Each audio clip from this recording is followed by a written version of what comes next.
Welcome back to the Artist Talk series. I'm Mike and I run the Spray Days YouTube channel. On today's episode, I get the chance to speak to Ardif, an awesome artist based in Paris who mixes the worlds of nature and industry with his work. I've been a big fan of his for a while now, so really excited to hear about the meanings behind his work and a bit of history. So let me introduce to you guys Ardif. How's it going, mate? I'm good, and you?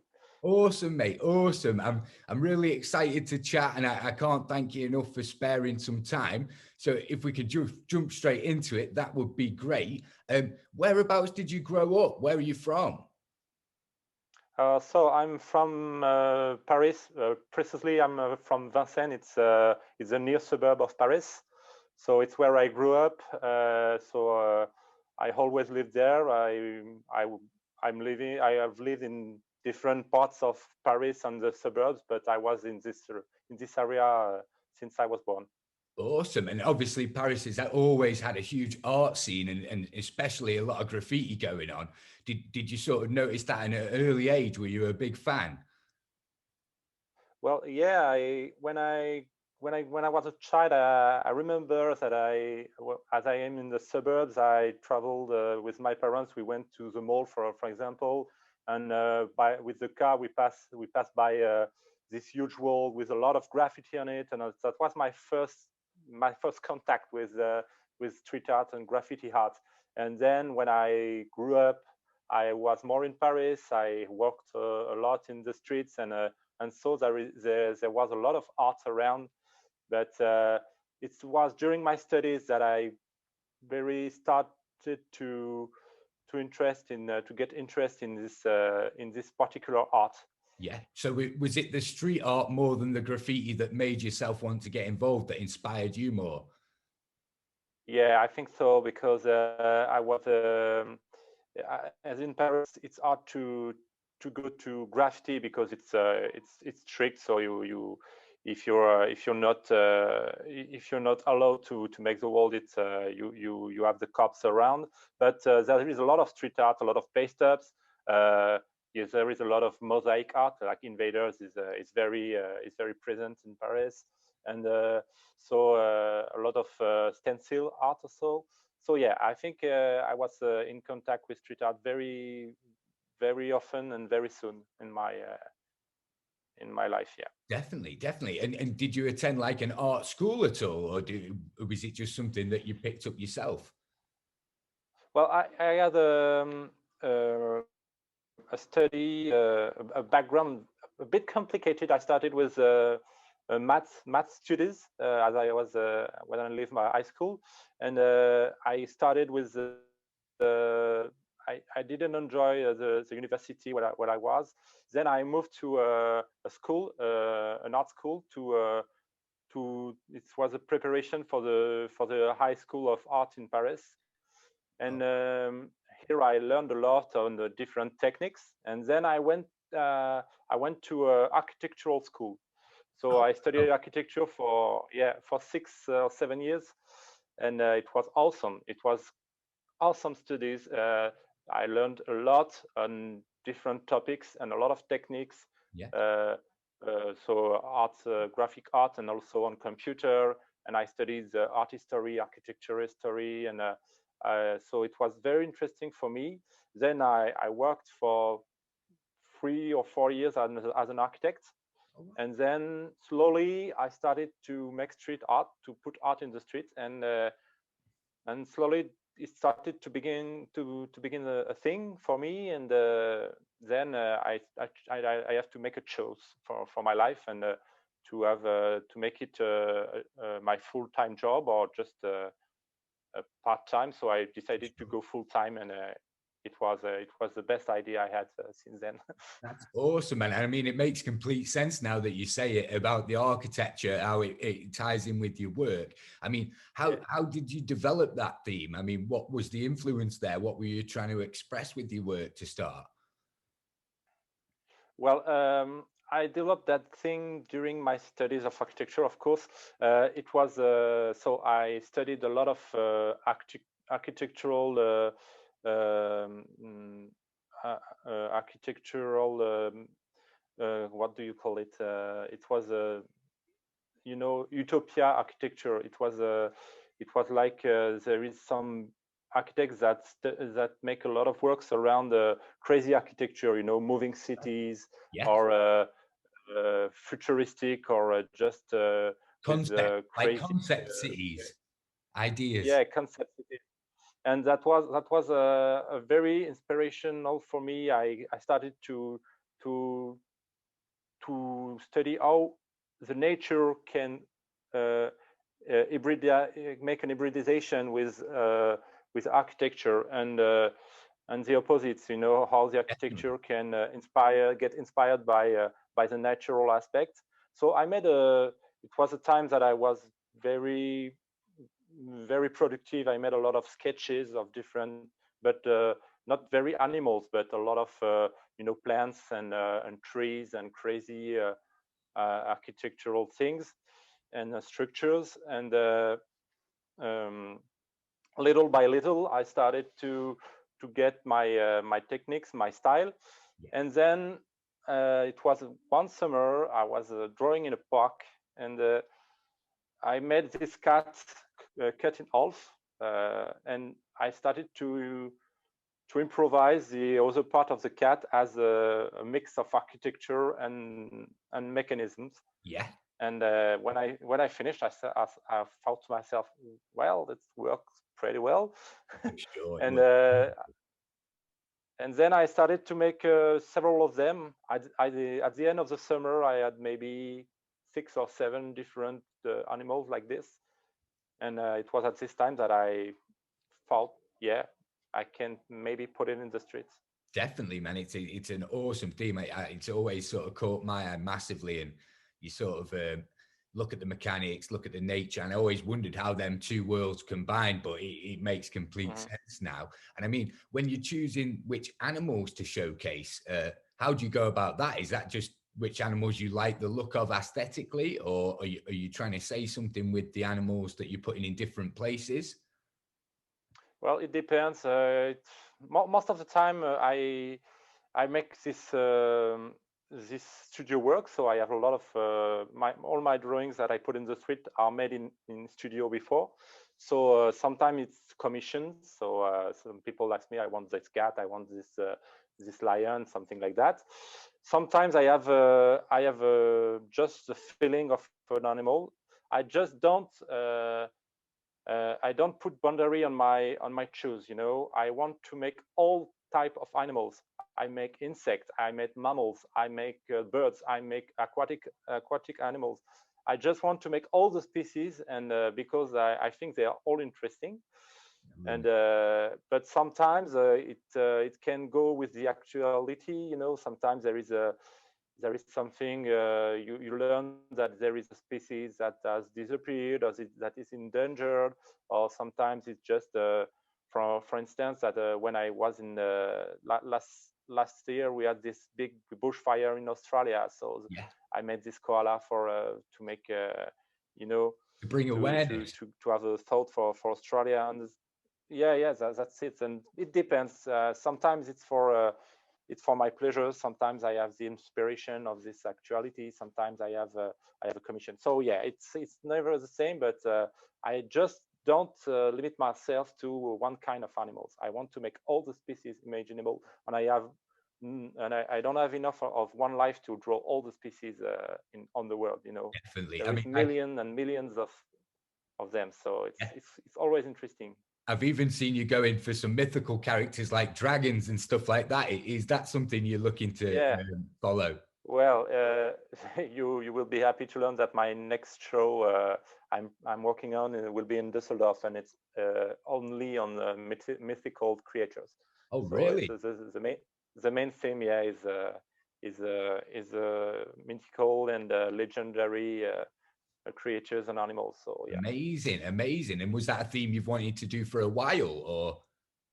Yeah. I met some of them very punctually. Very sometimes I put some animals like this, but I wanted an exhibition only with this particular theme.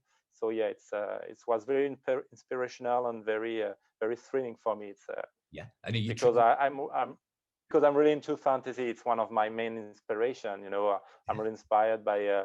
I have read Lord of the Ring, Harry Potter. I'm really into comics, manga, and everything. Yeah. So it's for me. It's a part of me. This kind of thing. Definitely. I also saw a recent post where you'd posted a back piece near to the mechanical animals creating station. Was that also a big play in your work? The huge mechanical animals they create. Yeah, you mean in Nantes? That's it, in Yeah, France. terrible French. Yeah, yeah.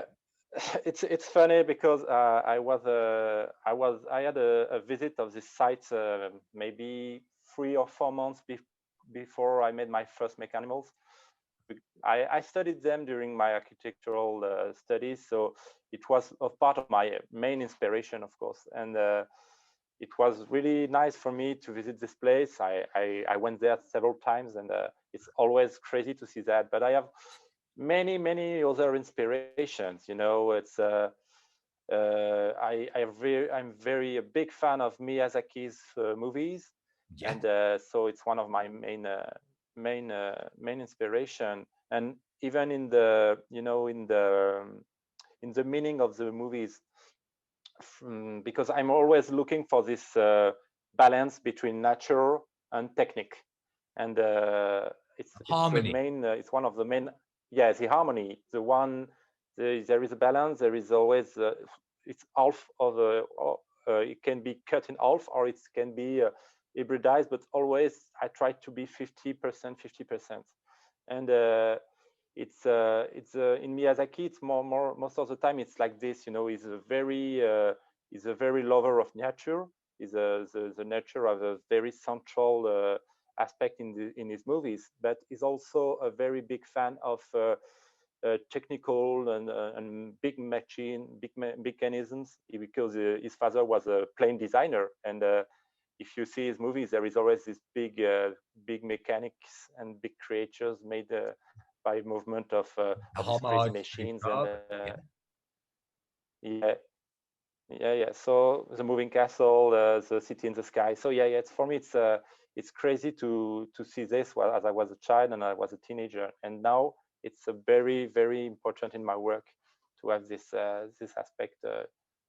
So yeah.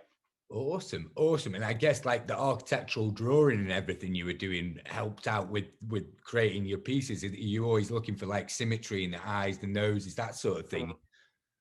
Yeah, but in architecture nowadays, it's most of the architects draw by computer, and I am a big fan of hand drawings as a in architecture, or even in engineering. With the old tools, I'm using this kind of things. It's we call that a normograph. We Yeah, can and sure. I use the ruler, I use the compass. So and there is an aspect in the hand drawing that you can't have by computer. So I'm a big fan of this old drawing. If you look at the sketches made by Da Vinci, for example, it's crazy. You see all the details, or you can see the hand making this technical, very precise drawing, and that's what I'm looking for. And when it mixed with nature, there is something that match. I don't know why, but it's always a pleasure to see that. Yeah, definitely, definitely. And was it Paris that you were getting up and pasting your work, or did you start to travel out to other cities early on? Well, I was in Paris first for I started very strong in Paris, and when I travel, each time I travel, I try to bring work and paste up with me. And it's funny because with the social media, you can easily find new places and new contacts to to get to, because when I go to a new city, I'm looking for I ask my community, oh, I'm going to, I don't know, New York, London. Is there anybody that Yeah. can put me in contact with street arts around, or can show me the places where I can go?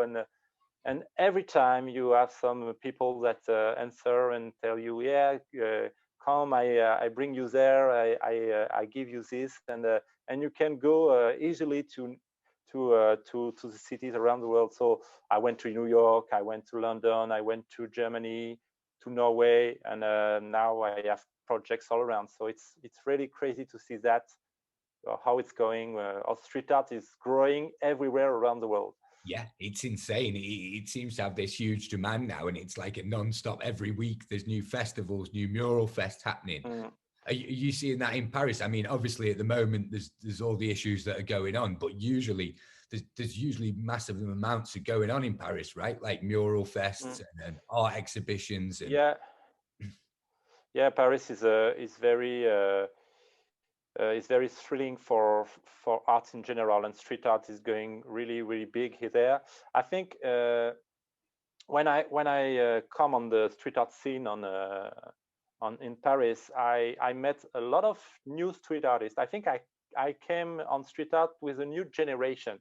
You know, the new I when wave. I first yeah, it's a new wave. That's it. And I met a lot of young artists that was approximately my age, so the same generation. So I can name Mathieu with his ostrich, The charcoal. chalk There is drawing. Jeremy. There is Jordan Sages. I can't name them all, but it's funny. Tok Tok. I don't know if you know Yeah, his work, but it's a lot of them. We are all at the same event.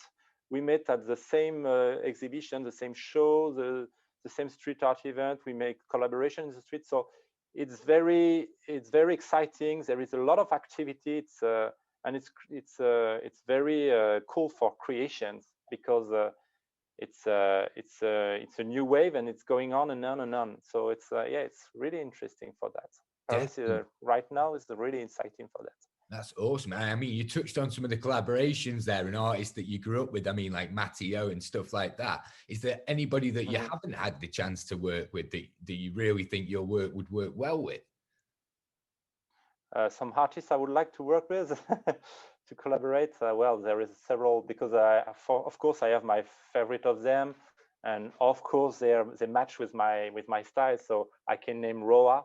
Of course, I think a collaboration with Roa will be a dream for me. Amazing. I also love the work of Flegm. Is really one of my first inspiration, I think. Wow. And yes, this two would be great to collaborate with. It could be a really really nice experience. I think I would love Yeah. to. Yeah. No, that's awesome. You never know when you put it out there and you never know what will Yeah, happen. yeah, And sure. we spoke about paste ups then. I mean, I've not had a proper paste up artist on yet, and it's great. I wanted to speak to you about like, how do you feel about the risk involved with pasting up and evolved to painting on the streets? Do you feel there's less risk with that? Yeah, for in France we have a legislation especially for paste up and for painting in the street. So if you paint in the street, if you are caught by cops painting in the street, you have you risk worst for according to the law. So it's when you paste up, it's less important for the law in France. And have you ever been in So any for trouble? me, yeah, when I started to make street art, I thought to myself, oh, I can go fast and to don't and I can still have my style because my style take time. So I have to go fast. So paste up was the best for me. But since maybe 1 or 2 years, I challenged myself and thinking that I need to go to big painting on walls because I can go only on paste up. So when I started to have some proposition for walls, for official walls, then I think, okay, no, I need to start and try painting. And since then I have maybe now I have most of my work are are big paintings, yeah, and Yeah. it's going pretty well. I think my style is still there, and yeah, it's challenging, but it's really exciting. It's really Yeah. cool. And do you see your work going to bigger spaces now and translating the work to bigger walls? Yeah, yeah. I try to. Well, I'm now it's quite crazy because I'm called. People call me to make walls for them. I'm into festivals, and so yeah, it's really it's a crazy opportunity for me. I started not so long ago. Maybe it's been 4 years, 4 years and a half now, Wow. that I made my first very little paste up in the street. I started with this A4 paste up, on my old print Yeah, yeah, with yeah. my old printing machine, so my old printer. So, and I was really stressful at this time, but now I mean, in maybe 3 or 4 years, it has grown a lot. It has That's grown a lot, and yeah, for me, it's really really nice. I feel very very lucky Yeah, for that's this. great. I mean, it must be that the people have really take onto your work and it's received amazingly. I mean, it must connect with a lot of people. Yeah, well, with social media, it's going very fast now. But I remember that when I put my first pay stop on the street, I was I was making, just for me. It was just uh, uh, something I wanted to do, a pulsion, like a pulsion, and uh, then a friend of mine told me, "Hey, look, there is this guy, a street art hunter, that put your work on social media, on his media." And I was, really? There is some people interesting in street art, and diffuse it and show it all over Instagram or Facebook. And I realized that there is a huge community that is as important as artists, because they push the street art further. They make the street art legitimate for the city, for the community. So yeah, it's really important to meet the fans, and yeah, all the street art hunters. They make the activity, the street art living. It's they, fun. that's Yeah, why yeah. it's happening. An activity almost. Yeah. And when you went out for the first time, did you know the process? How did you learn the process? Like what paste to use, what paper to use?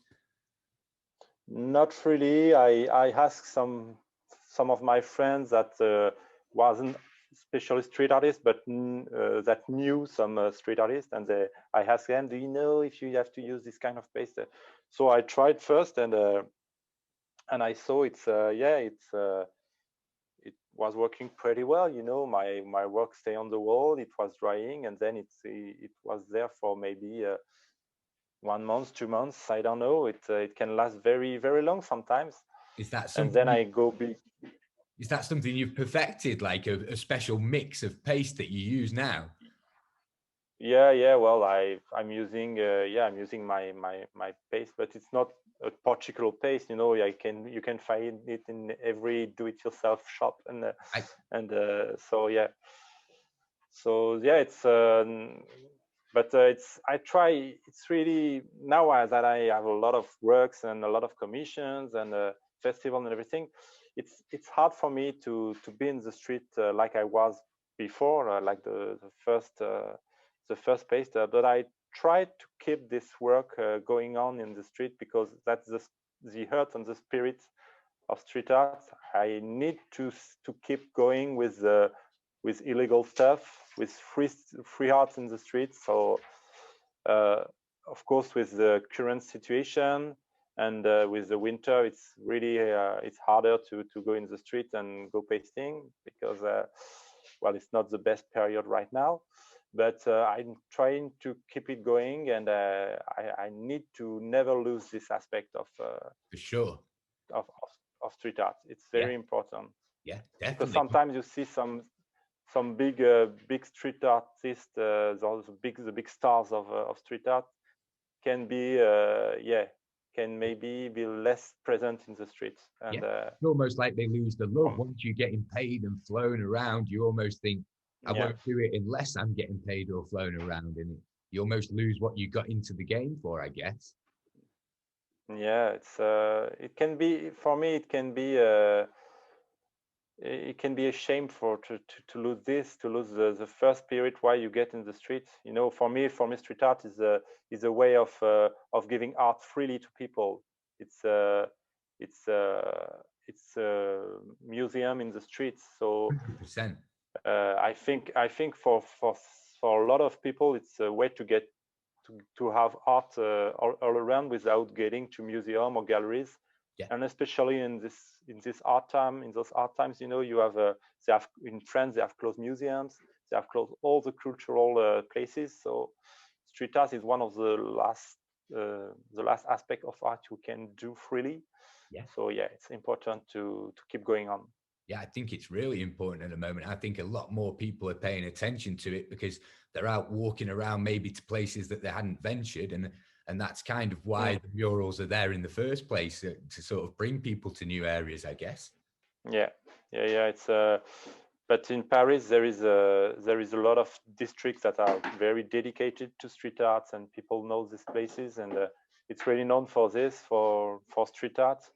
But in the Paris administration keeps washing all the street arts, and you go after, and there is new stuffs around, and it's It's the going on and on. regeneration. It's a Yeah. yeah, How it's a how cycle. So it's how precious is your work? I mean, when you're pasting it up on a wall, are you expecting it to last a month, 2 months, or does it not matter at all to yourself? for me it's not important. Of course, when you paste, you hope that it will last forever because you want to be present in the street as long as possible. But for me it's a lottery. You can't tell.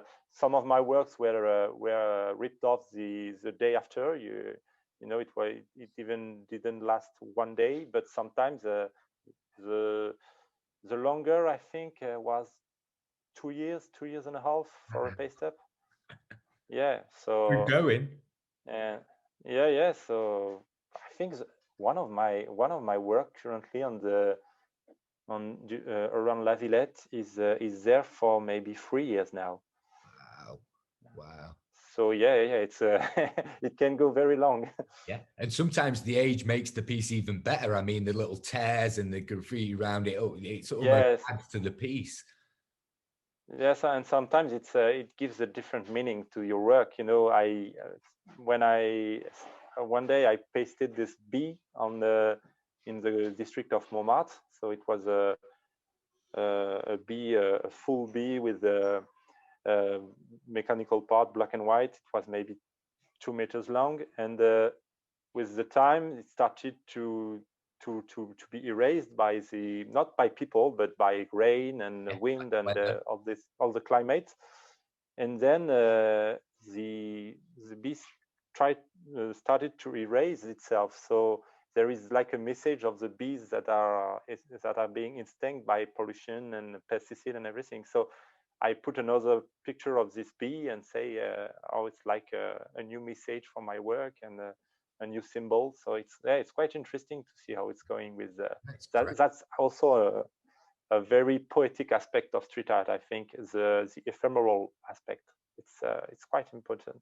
Definitely. It's one of the what I like. One of the things I like the most, I think, in street art, because the idea of an art that is not permanent is quite Just exciting it's quite thing. interesting. And yeah, it's poetic, and that's also why people are very excited when there new things.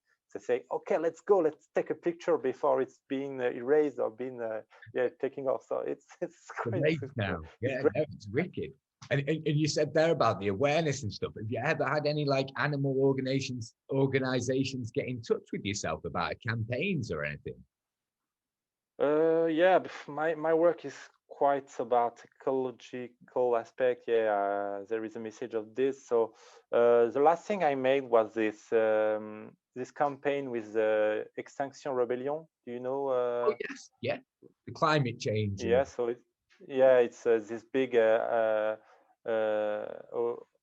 this big organization that fight for climate changes and for environment, and they make this association, this movement called Street Art Rebellion, and they asked, I think, 30 artists, maybe more. I don't remember the exact number, but they ask artists to give 2 or 3 images of art, and it's art that is free of use for the actors of the organization. Right. So our work is associated with a sentence made by the actors, and they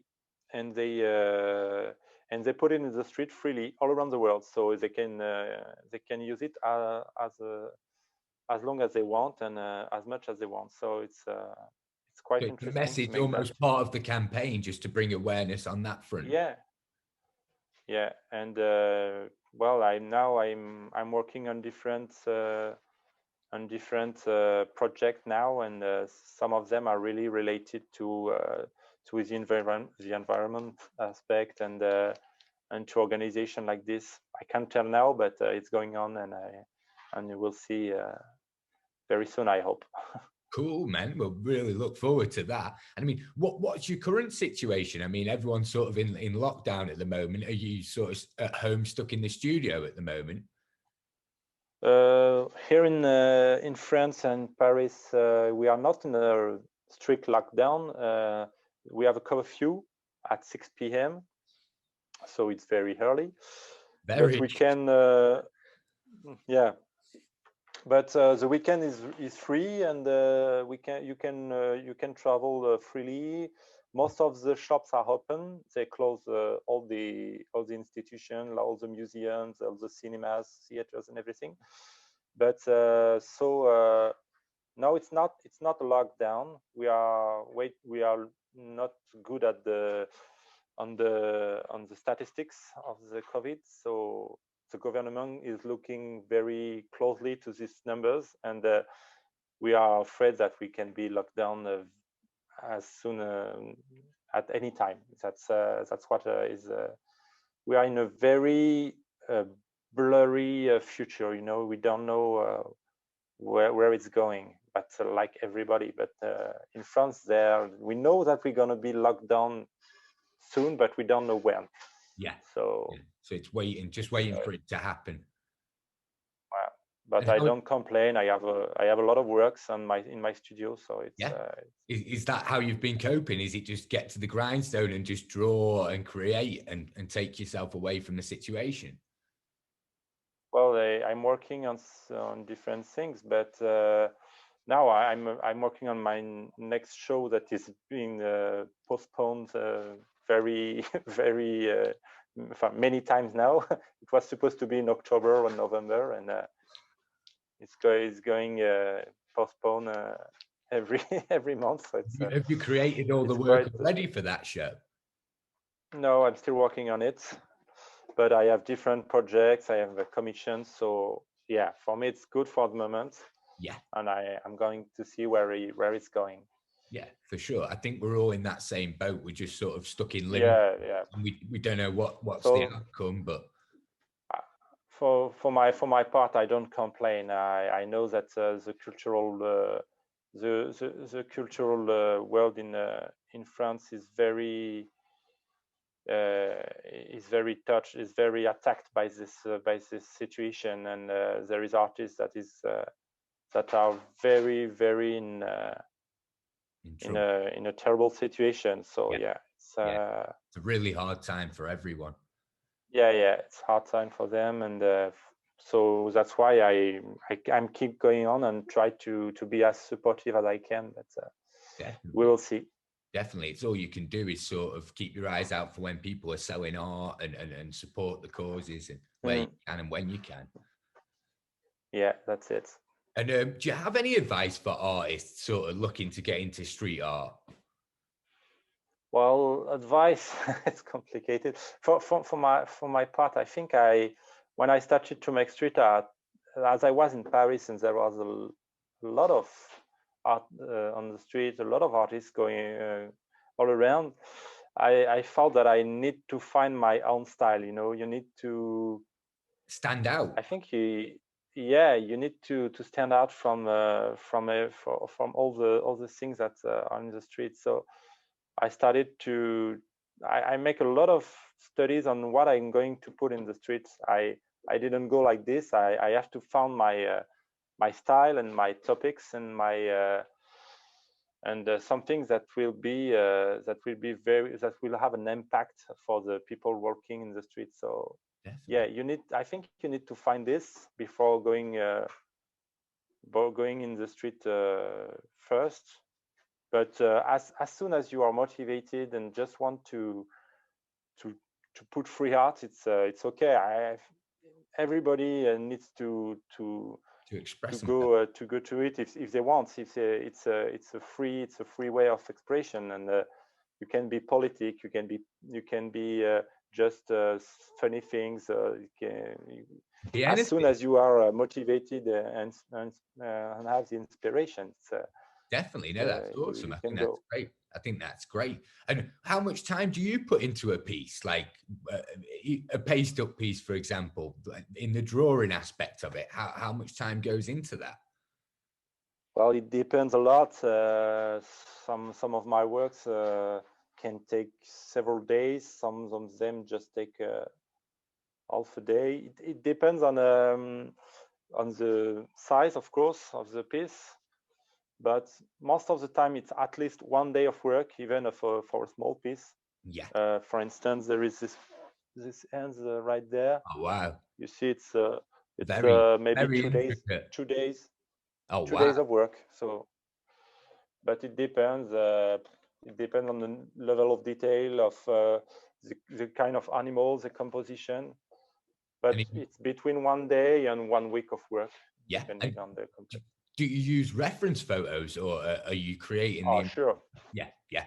Yeah. I can't imagine the. I want to be very uh, uh, to be very close to the aspect of the animal. I like these books of zoology. When you open these old books with images made by zoologists, when you see these pictures with an old style, I'm quite fan of this style, of this drawing style, and I'm fascinated with the aspect of this animal lovers that want to, like a Darwin Yeah. Darwinists that want to go to all the species around and be very close to the anatomy and to the aspect of the animal. So I made a lot of research on the internet. I googled all the animals, and I make a lot of research of pictures. I make a bank image, and then a bank of images, and then I can go to a picture that I saw on the internet, or I can just be inspired and create my own composition made by several images I saw. So it Definitely. depends. Do you ever use your So own and when, photography? If you do, are you into photography yourself? no, I'm a terrible photographer. I don't have the techniques, and I would love to, but I'm just here with my cell phone and take even Yeah. for my own street art pictures. I think I'm terrible, so I'm better with a pencil. So Yeah. for me, it's Stick to photography what is you not know. my is not my tool. Yeah, for sure. For sure. And how But do go on, sorry, go on. I would love to go to have my own pictures, but it's too difficult. And as I want all the species around, I need to go on the internet. I can't search for all the animals around. So Yeah. yeah. No, no, there's too many species being found day by day. And I saw you made a book about like your past work. Can you tell us a bit about that project and why you thought it was a good idea to put it into a book? Yeah, so I it was for my third year of street art to celebrate my third years in the streets. It was I made it with the gallery in Paris. I have this solo show in Paris, and the gallery tell me that if I want to make something special for the show, we can work on it.